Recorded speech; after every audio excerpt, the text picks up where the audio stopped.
I'm Hugh Hewitt. Welcome.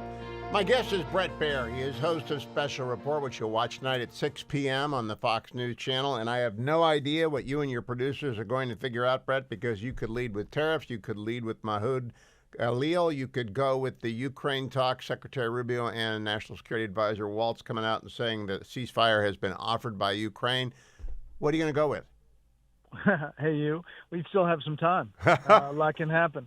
Actually, I think that the president's speech to the Business Roundtable is probably going to be newsworthy.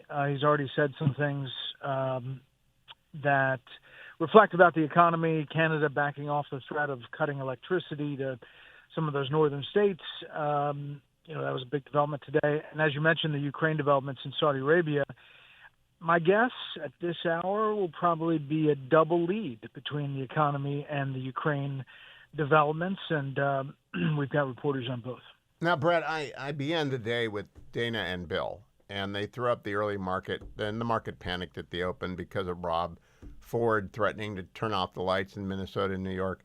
I said, I really don't pay any attention to this. If they pass the tax bill and get the extension done and they cut some stuff and they get back to the Trump economy of year 3 of term 1 by year 3 of term 2, even if there's a recession in between, I don't think you have to come to that.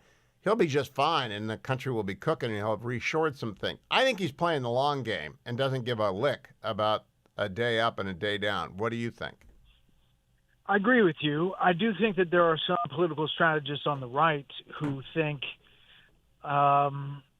pushing for the taxes as part of a bill first and like putting a lot of energy there before the reciprocal tariffs may have been a better progress, as far as what goes first. But I agree with you. He is playing the long game. He is talking much more about the economy overall in the long term, bringing companies back, bringing jobs back, and selling that is just you have to sell it in the middle of a very volatile market, and that does happen. I had Admiral Mark Montgomery on yesterday, retired two-star, just come back from Taiwan, and he made this point to me, which I hadn't really figured out, that the president of Taiwan, the vice president of Taiwan, and the secretary of defense of Taiwan cannot come to the United States without an international incident. But the chairman of Taiwan Semiconductors not only can come, he can come and put $100 billion into our country to build chips here. I missed the story entirely. That's a big deal, Bret. That's what I think the president's really playing for is car companies, chip companies, and steel companies. Yeah, I agree with you. And it has happened. I mean, they have trickled in, and each one of these world leaders that comes to talk to him comes with some other, investment or companies that are part of their country bringing, a lot of business this way. So if you add all of that up, it starts to be real money over time. And in addition to DOGE and taking out waste, fraud, and abuse, I think they're adding up what they think will be a launch pad for taxes. When that actually gets through, that'll supercharge the economy. It's just a matter of getting there and convincing people to hold on if it's a little bumpy ride. And letting Doug Burgum and Chris Wright turn the energy spigots on and get the small modular reactors built while regulations get cut. And it can't happen in a hurry, but it's happening pretty fast. Let's turn to the big story. I made the argument today that Khalil, the green card holder, he's an LPR, a legal permanent resident. He has all the protections of citizenship, except we can send you home for a variety of reasons. One, if you break the law. Number two, and this is what I think is going to happen, if the Secretary of State makes the determination that it is reasonable to conclude you're a damage to our national security and our foreign policy, we can give you the boot. It's actually, I don't know how you have a reviewable standard there. I think you have to defer to the Secretary of State. There's no standard of review set up in the statute. So I think Mr. Khalil is gone.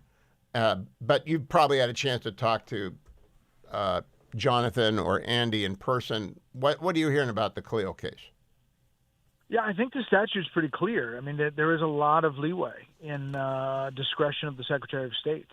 And so they can make the, one-to-one supporting Hamas, calling for violence, or supporting Hamas terrorist activities to some end as being a detriment to U.S. national security.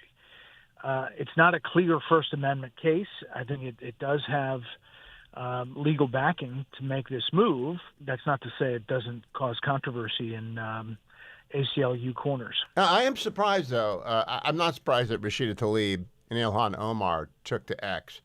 I am surprised that Senate Democrats posted support for free Khalil. And it's like, give them an 80-20 issue and they'll go for the 20 every time, Brett. And I don't know how they're going to break out of their cycle of the slow of despond until they figure out that there's some common sense things like people paying $75,000 a year for a kid to go to Columbia want the classes to actually happen. And they don't like supporting Hamas, which has held Idan Alexander now for 17 months. He's an American citizen. Right. I mean, it's kind of cut and dry, one would think. And it's, it could be a 90-10 issue. When you read the posts of the rabbi on Columbia University saying to Jewish kids, do not show up here because it's too violent, that's a moment. And I think that most parents, most people who are paying for the tuition, there's not a thought about what that's going to result in as far as this guy getting kicked out. I think, listen, it's an interesting case. It's nuanced. The administration is taking an action that, even for them, is a bold action, but they're doing it. And they're sending a message. I'm glad they went for the person with the most protection, not for the student visa. It's easier to throw out someone with a student visa. Violate the terms of the visa, you're gone. But an LPR, a green card holder, that's a legal permanent resident. They're not easy to expel, but it is an unreviewable decision. And I don't believe the Supreme Court will back away from that. Brett, let me ask you, because you're getting up to the time when you have to decide whether you want your kid to go to Big State U or Ivy or go down the street where they're happy. Does the campus unrest come into your mind when you help think about advising your kids about where to go to college? I leave that to him. Paul is my oldest. He's 17. We've started the tours, and we've been on some campuses that had some protests. But he asked the questions when we took the tours. And, he has a level head on his shoulders. Do I think I would say to him, go someplace where this is happening all the time? I would probably look other places, which is why you're seeing this real resurgence of schools in the South that haven't had a lot of this issue. You're seeing a lot tougher admissions for places that have a different perspective. I think young people want to go to college to go to class and have a college experience, and that's why they should go to the Ohio State University. Is Paul visiting Buckeye Land? He's not. But who knows? Oh. Who knows? I could maybe get him interested. I'll get you on the phone with him. Well, they got the Scarlet and the Gray course. They're better than the Blue and the Gold course, which are always covered with snow. I've played it. It's a great course.